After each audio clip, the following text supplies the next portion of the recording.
The slider moves back and forth in your recip saw to drive the blade. It is driven by the wobble plate, supported by the plane bearings, and accepts the blade clamp, which holds the blade. The slider can wear over time, both where the bearings rub against it and where the wobble plate attaches. Occasionally it can break on the end, where the blade clamp attaches. Replacing the slider is a repair that you can do yourself, and I'm going to show you how. Hi, I'm Mark Socha. Do-it-yourself repairs like these are easier than you might think. From lawn machines to cordless drills, kitchen mixers, Outdoor grills. our how-to videos walk you through each repair from start to finish. So doing it yourself means never having to do it alone. Let's get started. I'll begin by removing the shoe. Now I'll remove the shoe clamp. I'll use a punch to remove the post from the button.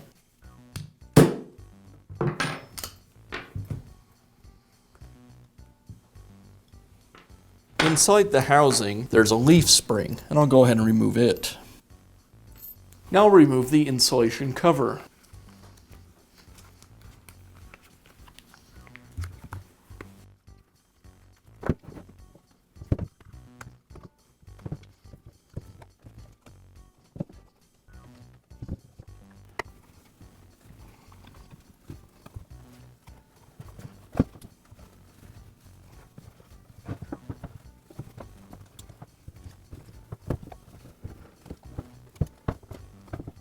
Now I can remove the blade clamp. First, I'll remove the rubber cover.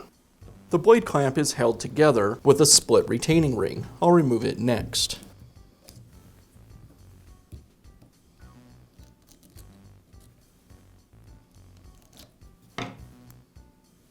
With the retaining ring removed, now I can remove the adjustment collar. As I do this, I want to be careful that I don't lose the blade retaining pin. Next, I'll use a magnet to remove the pin that secures the clamping collar. And now the collar. I'll remove the plastic sleeve. The remainder of the blade clamp is secured with this metal pin. I'll use a punch to push the pin out. Now remove the punch. As I do, the spring tension will release on the torsion spring. Also, the push pin and spring will come free. So I just want to be careful I don't lose the parts. I'll remove the plastic ring, and as I pull away the torsion spring, it'll remove the push pin and the push pin spring. Now I'll remove the gear case cover. Now I can remove the cover. Next I'll remove the plates that secure the plane bearings.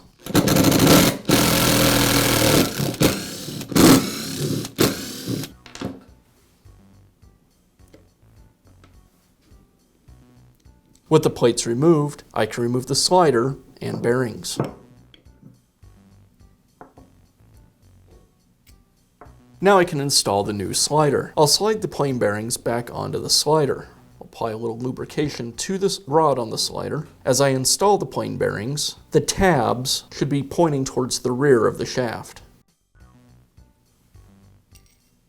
And now this assembly can go back into the housing. As I install the slider, the U shape of the cross T should be pointing towards me, and I'll align the tabs on the plane bearings with the grooves in the housing. Once everything's in place, I'll secure the bearings with the plates.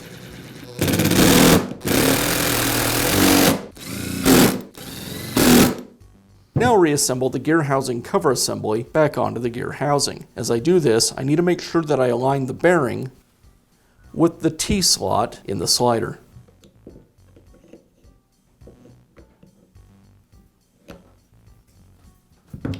And I'll secure it with the screws. The longer screws go in the front, and the shorter two in the rear.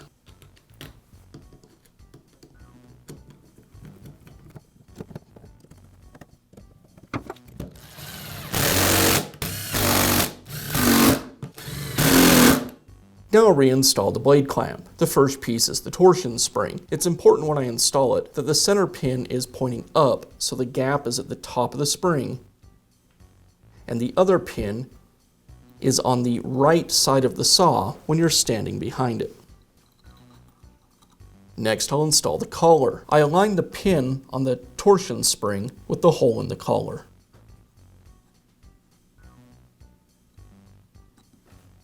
Now I'll twist the collar clockwise until I can insert the long metal cross pin. I want to insert the pin just enough to hold the collar in place.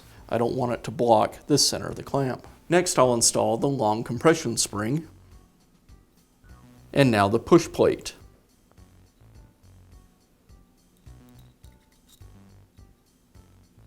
I'll use my punch to compress the push plate spring until the hole in the push plate aligns with the pin.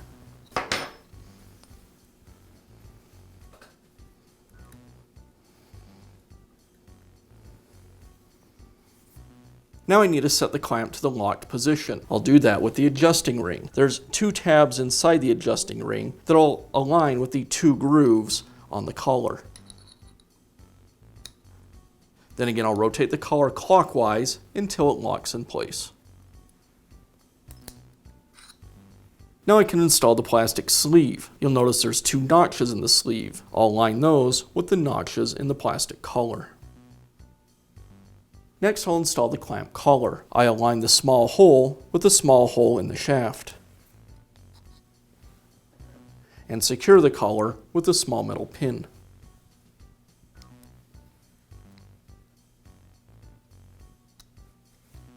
Now I'll install the shoulder pin and spring. And I'll place the adjusting collar over the shaft, again aligning the tabs with the notches in the plastic pieces. And I'll secure the whole assembly with the retaining ring.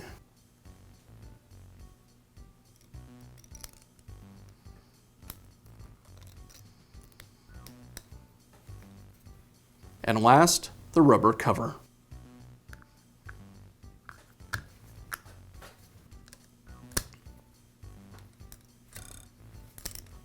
Now I can reinstall the insulation cover. I'll apply a little silicone spray to a rag and then apply it to the saw's housing. That'll make it a little easier to install the cover.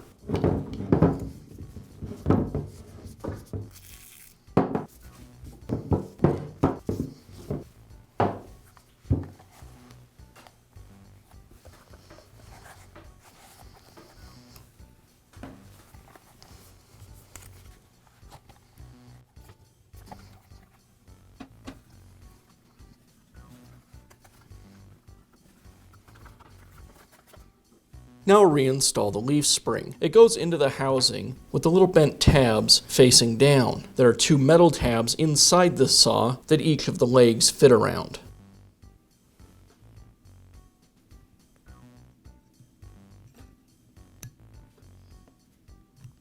Now reinstall the shoe lock. There are recesses on either side of the housing for the shoe lock buttons to fit into. You'll notice that this button's a little thinner than the one on the other side. The recess for the thinner button is a little shorter.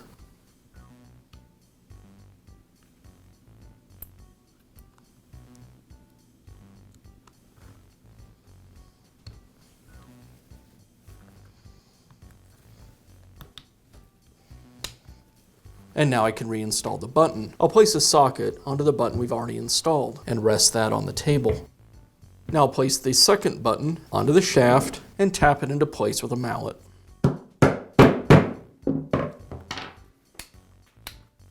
And I'll finish up by reinstalling the shoe. I align the shoe with the opening in the housing, insert it to the proper depth, and lock it in place.